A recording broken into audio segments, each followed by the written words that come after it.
Mirëmbrëma të gjithëve të nderuar teleshikues në edicioni informativ I orës 20, ju njohim fillimisht me titujt kryesor të lajmeve. Vetingu vazhdon të zbran sistemin e drejtësisë nga të korruptuar. 2 anëtarë të gjykatës së lartë u shkaktuan sot duke çuar drejtshmërisë edhe këtë organ. Një ditë më parë u shkarkua edhe një anëtar I gjykatës kushtetuese, e cila tashmë ka vetëm kryetarin dhe një anëtar.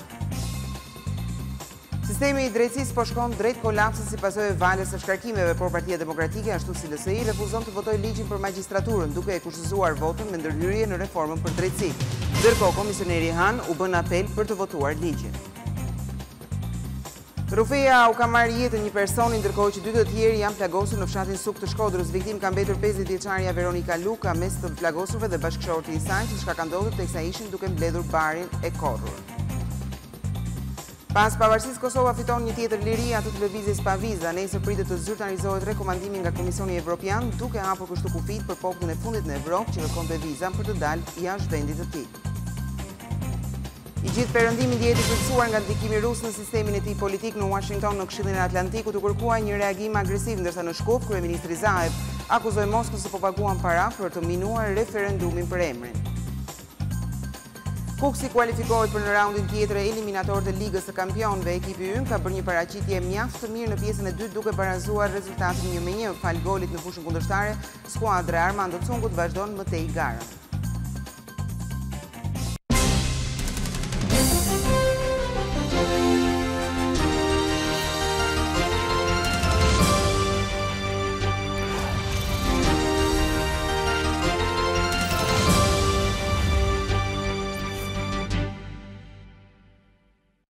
Dhe ju njohim tani më gjërësisht me materialet e përgatitura të nderuar teleshikues. Vetingu vazhdon të shkaktojë viktima në radhët e drejtësisë. 2 anëtarë të gjykatës së lartë, Admir Thanza dhe Tom Ndreca, u shkarkuan sot duke çuar drejtshmëries edhe këtë organ. Një ditë më parë u shkarkua anëtari I parafundit I gjykatës kushtetuese, e cila tashmë ka vetëm kryetarin dhe një anëtar.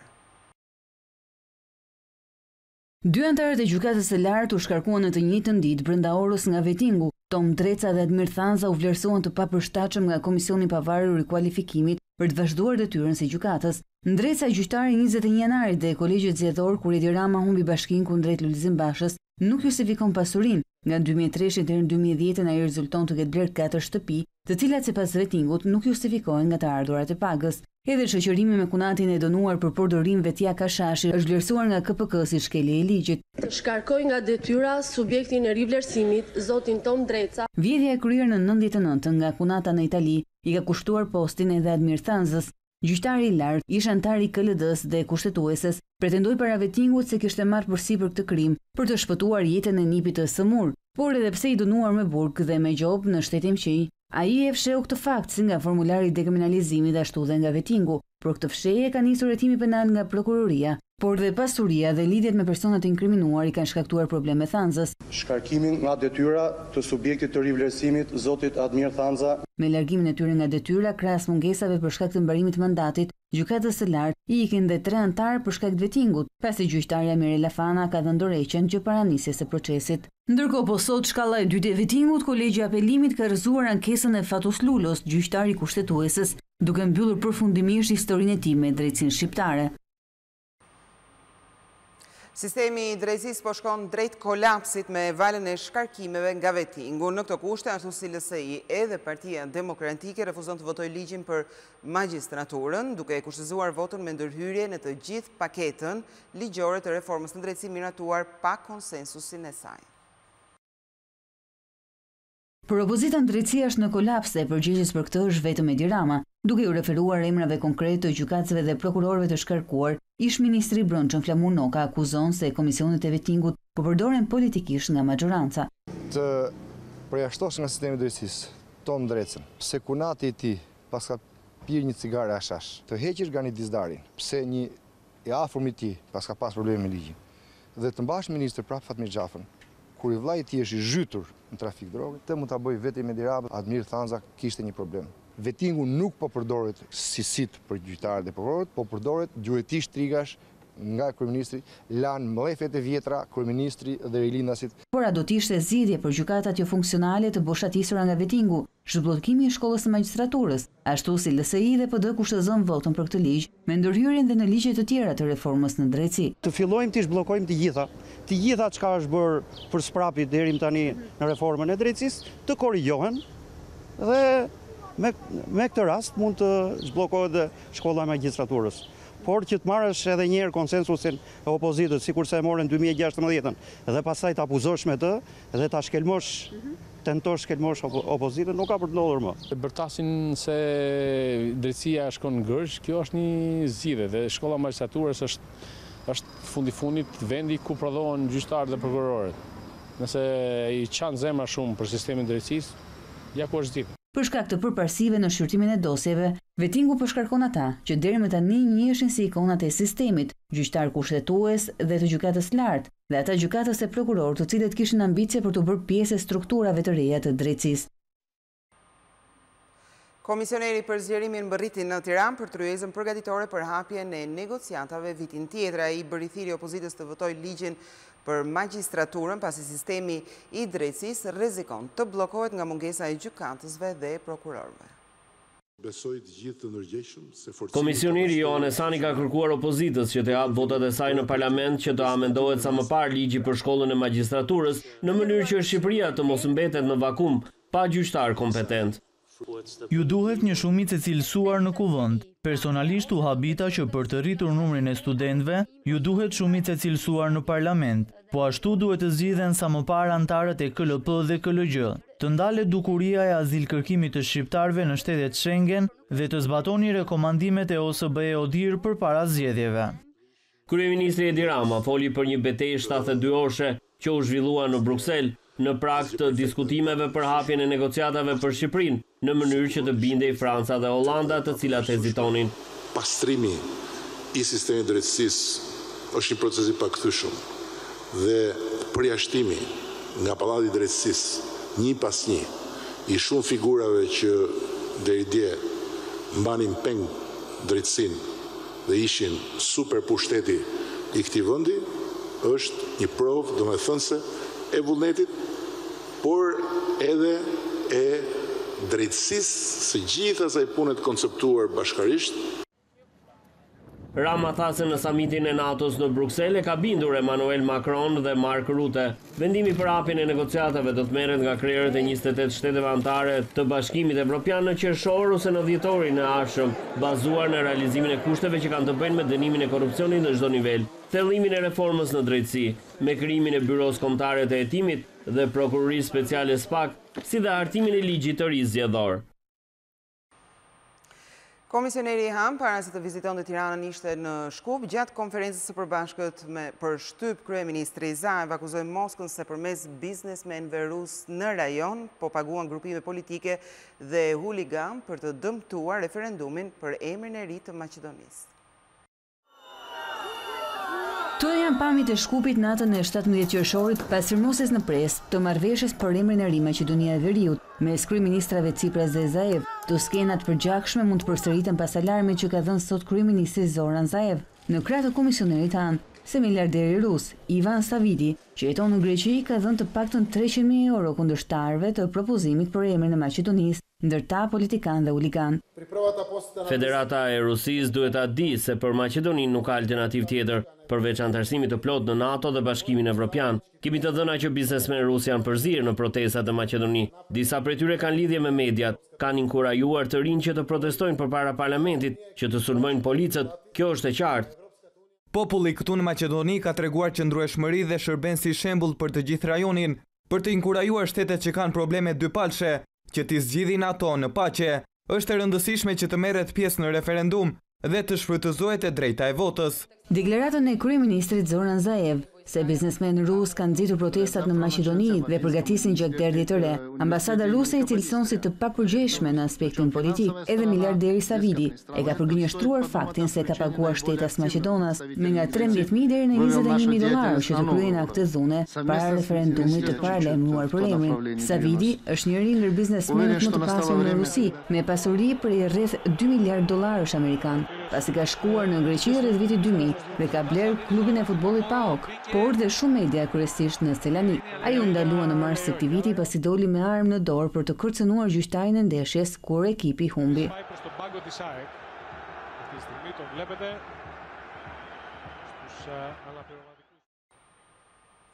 Pas pavarësisë, Kosova fiton një tjetër liria të televizjes pa viza. Nesër pritet të zyrtarizohet rekomandimi nga Komisioni Evropian duke hapur kështu kufit për popullin e fundit në Evropë që kërkonte viza për të dalë jashtë vendit të tij. Nesër, Komisioni Evropian pritet të zyrtarizojë rekomandimin për liberalizimin e vizave për shtetasit e Kosovës, i cili do të konfirmohet të njëjtën në Prishtinë nga komisioneri Dimitris Avramopoulos. Në prag të këtij vendimi që mund të hyjë në fuqi në prag të Krishtlindjeve, zëvendës kryeministri Fatmir Limaj deklaron se Kosova është diskriminuar në raport me shtetet e tjera të rajonit. Ne besojmë që deri më tani Kosova drejtuar pavarësi, jo në mënyrë të drejtë sikur vendet tjera në rajon. Për çfarë kriteri për disa kriteri për çfarë flis, këto të fundit. Cilat vendet e rajonit ka përmbush ato kritere? S'po dalë për te rajonit, vendet e rajonit, cilat i kanë përmbush ato kritere që kanë dhënë liberalizimin e vizave? Cilat që as janë në drejtim të vendeve, me çfarë gjuhën flitet me Beogradin, me çfarë gjuhën flitet me Prishtinën, me çfarë gjuhën flitet me Tiranën, me çfarë gjuhën flitet me Mornizimin, me Podgoricën edhe me Shkupin. Raporteri Tania Fajon shprehet se menjëherë do t'ja paraqes Komitetit për Çështje Civile raportin për vizat, që më pas duhet të marrë miratimin e Parlamentit Evropian. Pjesa e parë, pjesa teknike do jetë pozitive, mirë po vendimarrja politike do të prodhojë vonesa. Institucionet tona dhe sistemi jonë i drejtësisë nuk ka tregu për kushtim në trajtimin e rasteve të krimit organizuar dhe korrupsionit të nivelit të lartë. E dyta, kemi një skepticizëm të vendet kryesore të BE-s, Francë, Gjermani, Holandë dhe shumë vendet e tjera sa i përket çështjes së migrimit ilegal në kuadër të vendeve të BE-s.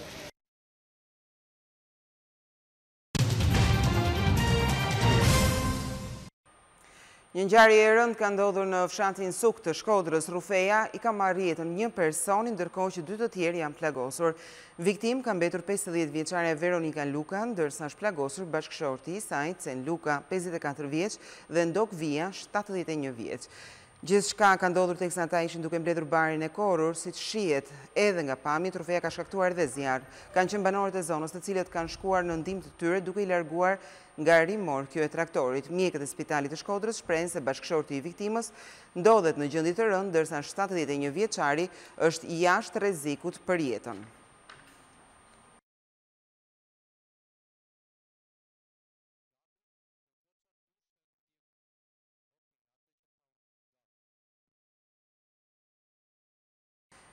Një lajm i fundit, një aksident i rënd ka ndodhur pak çaste më parë në autostradën Tiranë-Durrës, ku kanë mbetur të plagosur 3 persona.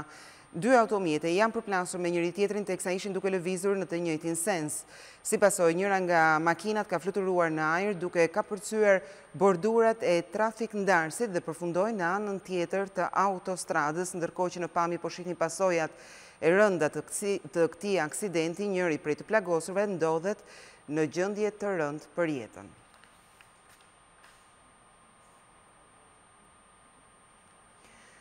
Sërish tërmeti lëkund Shqipërinë e Mesme sipas Institutit të Gjeoshkencave, ai ka qenë me magnitudë 4.5 ball dhe është regjistruar në orën 15:04. Epicendra ka qenë në Vrozen, 7 km në juglindje të Kavajës. Lëkundjet janë ndier më tepër në zonën e Tiranës dhe të Durrësit. Në 2 javët e fundit ka pasur rreth 500 lëkundje në territorin e Shqipërisë, pjesa më e madhe të cilave kanë qenë me intensitet të ulët.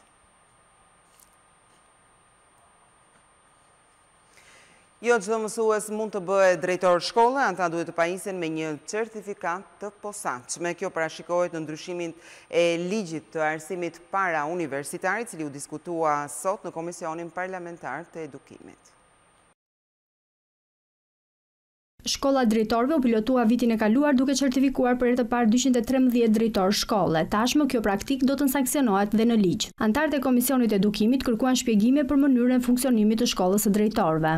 Dua të di nga ju, cila eksperiencë botërore është marrë në ngritjen e shkollës së drejtorëve. Eksperienca europiane, eksperienca amerikane. Pse na duhet ne një shkollë e drejtorëve kur kemi eksperiencë shumë negative për shkollën e kuadrove të sistemit komunist? Jam kokullur para prindërve shqiptar, se nuk ja dolëm ta largonim politikën nga drejtimi i shkollës. Kjo është arsyeja që ne fusim shkollën e drejtorëve. Sipas ndryshimeve të propozuara, dhe nxënësit e klasave të pesta do t'i nënshtrojnë një provimi kombëtar, siç janë provimet e lirimit dhe ato të maturës, ndërkohë që do të ngrihet dhe Këshilli Kombëtar i Prindërve, duke rritur rolin e tyre. Një pjesë të madhe të mbledhjes së komisionit e zon debatet për shpërndarjen e dëftesave për nxënësit. Kryetaria e komisionit Albana Vokshi dhe ministri i Arsimit Lindita Nikolla replikuan për dëftesat. Në 27 vite hera parë që fëmijët nuk marrin dot dëftesat. 320.000 fëmijë që shohin modelin më shëmtuar teksa ju përflis. Po, te ju shohin modelin e vjedhjes dhe të korrupsionit. As ministra apo s'është ministra, ja kam tani. Si mundet ta bëj këtë? Unë e kam marrë nga mësuesit këto. Po si mundet? Po si mundet? Të huaj të cilëve u blokohet leja e drejtimit të makinës në Shqipëri për shkak të shkeljes së rregullave nuk do të presin kohën e penalizimit për ta rimarrë atë. Ata mund të paguajnë dyfishin e gjobës që parashikon ligji. Ka kaluar vetëm me votat e majorancës në Komisionin e Sigurisë projekt ligji për ndryshimin e kodit rrugor, i cili shkurton procedurat për shtetasit e huaj për marrjen e lejes së drejtimit të automjeteve në rast bllokimi për shkak të shkeljes së rregullave të qarkullimit. Sipas ndryshimeve, kjo mas mund të konvertohet në dyfishim të gjobës. Kjo gjë bëhet për të ardhur në ndihmë migrantëve që u bllokohet patenta në vendin ton, apo shtetasve kosovar të cilët për ta rimarrë atë ju duhet të presin deri në 3 muaj. Ka pas raste kur njerëzit kanë humbur vendin e punës sepse emigrantët tanë e kanë të varur vendin e punës nga e patent diku atje ku jetojnë. Ka pas raste kur me gru me fëmijë që nis për udhtim kanë ngel rrugë me ditë tëra dhe ne nuk kemi pas asnjë lloj mekanizmi për t'ia rritur patent. Opozita megjithse e pranishme në komision u largua gjatë votimit, duke cilësuar këtë si farsën e radhës të qeverisë. Ata kërkuan që të ndryshohen edhe nene të tjera në kodin rrugor dhe të mos bëhen ndryshime të tilla sa për të bërë show. Propozoj e kam personale që duhet ta prelisni këtë dhe të kërkoni dakordsi edhe për pikat e tjera të kodit rrugor, për të dhënë zgjidhje reale qytetarëve për të gjitha shqetësimet që kanë dhe jo për një propagandë për pjesë.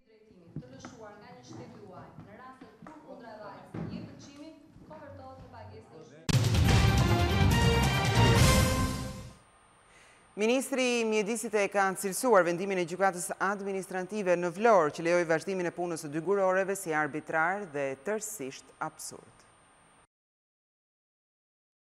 Ministri i Turizmit dhe Mjedisit Blendi Klosi denoncoi para mediave vendimin e marrë nga gjykata administrative Vlorë për lejimin e punës në dy gurore në malin e Tomorit, të cilave ministria më herët ju ka revokuar lejet. Dy shkelet më të rënda që u konstatuan ishin ndryshimi kryekput i koordinatave të gërmimit nga leja në terren dhe pashu mungesa e zbatimit të ligjor të detyrimit për të rehabilituar zonën e gërmuar. Sipas tij, vendimi i gjykatës është absurd dhe tërësisht arbitrar. Salla e gjykatës është bërë mbrojtësi pa drejt i shkelcit ligjit. Me hije të forta korruptive është bërë më shumë pis, pasi në të njëjtin proces gjyqësor, në të njëjtin objekt ankimimi, në të njëjtën gjykatë, nga i njëjti gjyqtar, ja dhënë të drejta vetëm 2 nga 9 subjekteve që ishin në revokim plot të lejes mjedisore. Megjithatë, Klosi siguroi qytetarët se do të vazhdojë luftën dhe përpjekjet për zbatimin e ligjit. Sipas tij, zona ku janë bërë gërmimet do të jetë pjesë e parkut kombëtar të Tomorit, duke zgjeruar kufit e këtij parku. Qendrat sociale në kryeqytet do të shërbejnë edhe për riintegrimin e të miturve që kanë probleme me ligjin. Kryebashkiaku i Tiranës dhe Ministria e Drejtësisë Tilda Gjone nënshkruan sot marrëveshjen për zbatimin e masave alternative të shmangjes nga ndjekja penale e kësaj kategorie. Tirana bëhet qyteti i parë që mundson infrastrukturën e nevojshme për të miturit që kanë probleme me drejtësinë, bashkëpunim ky që do të shtrihet më pas edhe në bashki të tjera.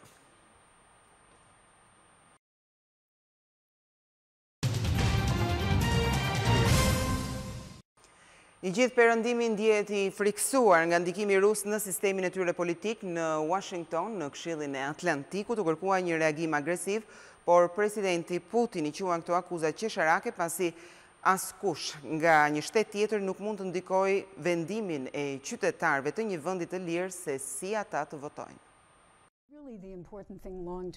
Në konferencën organizuar nga Këshilli Atlantik në Washington, parlamentarët evropian koordinuan përpjekjet për të mbrojtur zgjedhjet e tyre nga sulmet kibernetike ruse. Senatorët Warner dhe Rubio teksuan se Rusia ka bërë gjithçka për të minuar zgjedhjet demokratike në Europë. SBA Kanada në tërheqje të Mbretërisë së Bashkuar nga Bashkimi Evropian nëpërmjet dezinformimit përmes mediave sociale. Vladimir Putin nuk është I interesuar për një marrëdhënie më të mirë pune me Shtetet e Bashkuara. Ai beson se mënyra e vetme për ta bërë Rusinë më të fortë është ta bëjë Amerikën më të dobët. Ne duhet të marrim masa agresive që të ndalim sulmet kibernetike ruse në zgjedhjet e vitit 2018 dhe në 2020. Sistemi elektoral në 21 shtete u kërcënua rënd në 2016, ndërsa 140 milion amerikanë u keq informuan nga adresa false. Dy njësitë e Agjencisë Ruse të Inteligjencës GRU akuzojnë për vjedhjen e postës elektronike të Hillary Clinton. Vetë presidenti Putin në një intervistë në Fox News I konsideroi akuzat krejtësisht qesharake, lojra të brendshme politike të amerikanëve. Putin sfidoi prokurorin Mueller që të nisë një kërkesë formale për hetimin e 12 agjentëve rus, ndërsa kërkoi që dhe Moska të lejohet të jetojë në territorin amerikan. Ndërhyrje në punët e brendshme të Shteteve të Bashkuara, a besoni me të vërtetë se dikush që vepron nga territori rus mund të ketë ndikuar në zgjedhjen e miliona amerikanëve? Kjo është krejtësisht qesharake. Vulkani Kilauea në Havaj është ndruar në atraksion turistik, por nëse kalon kufit e sigurisë, atëherë mund të rrezikosh edhe jetën dhe këtë kanë bërë 23 turistë, të cilët janë plagosur kur një valër e shpërthimi ka hedhur drejt varkës së tyre gur dhe copa llave. Një varkë turistike është goditur nga lava e vulkanit Kilauea në Hawaii duke lënë të plagosur 23 persona. Shpërthimi ishte shumë I fuqishëm dhe gurët e vulkanit përfunduan në bordin e varkës. Pasagerët pësuan ndjegje të gradëve të ndryshme, por deri më tani asnjë person nuk ka rrezikuar jetën. Udhëtarët e kanë përshkruar momentin e goditjes nga shkëmbim të tmerrshëm. Autoritetet e vendit ishullor janë duke hetuar këtë rast sepse turistët kanë kaluar vijën e sigurisë për të ndjekur nga afër spektaklin e ofruar nga shpërthimet e vulkanit. Zyrtarët kanë paralajmëruar prej shumë javësh rreziqet e vulkanit dhe tymin toksik që përhapet në ajër. Kilauea është një nga vulkanet më aktiv në botë dhe shpërthimi I tij ka shkatërruar qindra shtëpi duke detyruar mijëra njerëz të evakuohen. Javën e kaluar shkencëtarët e studimit gjeologjik të Shteteve të Bashkuara thanë se rrjedhja e lavës kishte krijuar një ishull të ri të vogël.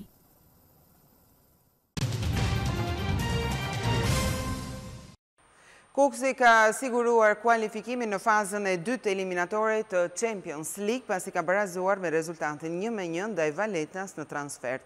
Skuadra e drejtuar nga Cungu pas një pjesë të parë të dobët në fraksionin e dytë të lojës e pa vete në dizavantazh. Në minutën e 67, Piciolo është bllokoi për skuadrën malteze, kur dukej se Kuksi ishte fare pranë eliminimit, pak minuta nga fundi në të 84-ën, Xharia shënoi golin e barazimit që I dhuroi Kuksit kalimin në fazën tjetër. Kujtojmë që takimi I parë I luajtur javën e kaluar në Loro Boriçi përfundoi me rezultatin e bardhë 0-0. Në raundin tjetër, Kuksi do të luajë me fituesin e çiftit Olimpia Ljubljana Karabag.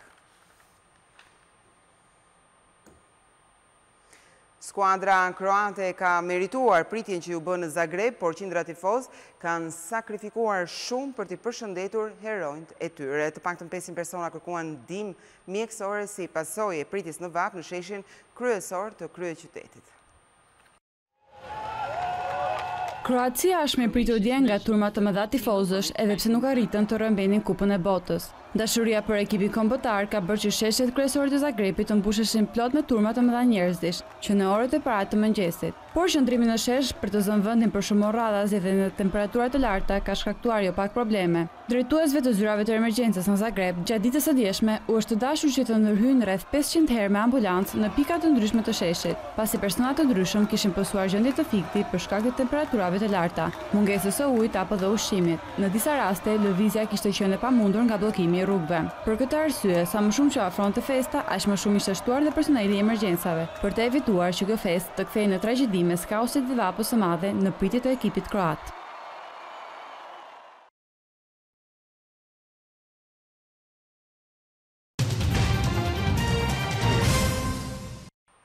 George Clooney është personazhi i Hollywoodit që kanë siguruar më shumë fitime për vitin 2017, plot $239 milion.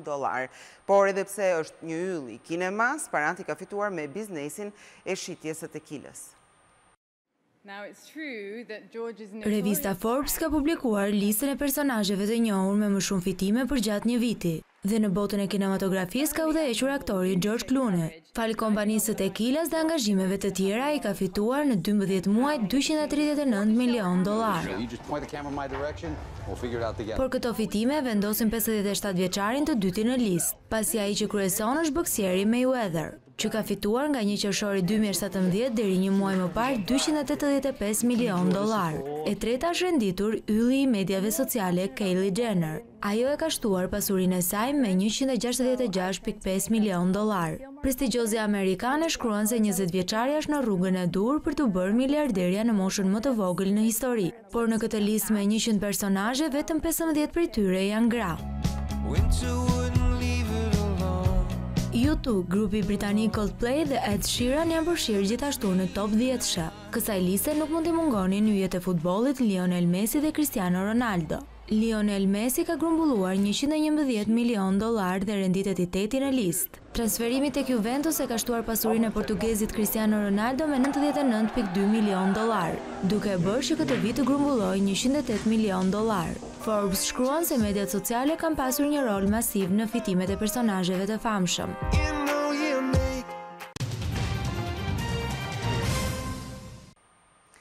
Historia e Jezu Krishtit vazhdon ende të ngacmojnë studiuesit, të cilët sa më shumë merren me këtë çështje, aq më shumë mister prodhojnë rreth saj që besohet se ka ndodhur 2000 vjet më parë. Misteri vijon, një studim i ri mbi sindonën e shenjtë, çarçafi për Illinois që mendohet se u mbështoll trupi i Krishtit, sugjeron se gjysma e njollave të gjakut që ndodhen në të nuk janë autentike. Sipas studimit, vetëm disa prej tyre përshtaten me pozicionimin e trupit të kryqëzuar dhe i gjurmët që mund të lindte, ndërsa të tjerat duket sikur nuk kanë asnjë përputhje. Autorët e kërkimit thonë se ende nuk është analizuar substanca që i ka krijuar njollat, pra nëse është gjak dhe i përputhshëm me njollat e tjera, por thjesht janë fokusuar tek verifikimi i tyre në bazë të pozicionit. Nga të gjitha eksperimentet e kryera, njolla që ndodhet në toraks përputhet plotësisht, sikurse dhe ato të parakrahëve, por pozicioni i shumë të tjerave lë vend për dyshime. Për kërkuesit, këto të fundit janë bërë në mënyrë artificiale me gisht apo penel. Edhe analizat të tjera të mëparshme, si datimi me radiokarbon e tjerë, thonë se sindone është një produkt artistik i krijuar gjatë mesjetës dhe jo çarçafi real me të cilin u mbështell Jezu Krishti pas kryqëzimit. Sindone, që vjen nga greqishtja e lashtë, do të thotë pëlhur e madhe. Ruhet në Torino të Italisë dhe në të dallohet silueta e një mashkulli dhe shenjat e keq trajtimit dhe për traditën kristiane bëhet fjalë për Jezusin. Studiuesit janë të mendimit se buka është krijuar para 14.000 vjetëve dhe jo në të njëjtën kohë kur lindi agrikultura.